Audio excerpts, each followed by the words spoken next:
Welcome to the Introduction to Computers lesson. In this lesson, we'll be introducing you to the basics of computers and how they work. So, let's get started. The computer is made up of several parts, but the most important part is the motherboard. The motherboard is the central hub that connects all the other parts together. The CPU, or Central Processing Unit, is the brain of the computer. It processes all the instructions and commands that are given to the computer. RAM, or Random Access Memory, is the computer's short-term memory. It stores all the data that the computer is currently working on.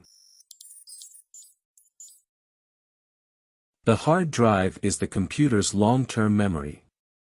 It stores all the programs, files, and documents that you save on your computer. There are several input devices that you can use to interact with your computer. The most common ones are the keyboard and mouse.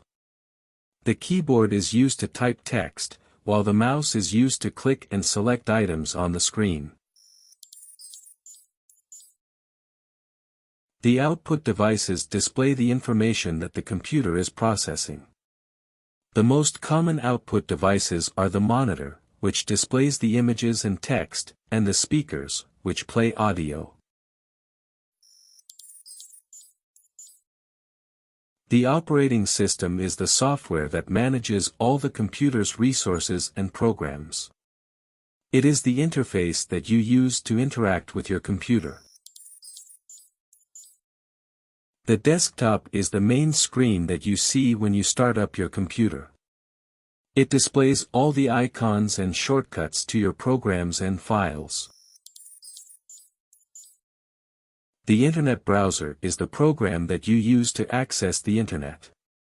You can use it to search for information, watch videos, and connect with others. And that's it for our Introduction to Computers lesson. We hope you learned something new about the basics of computers and how they work. Thank you for watching, and see you in the next lesson.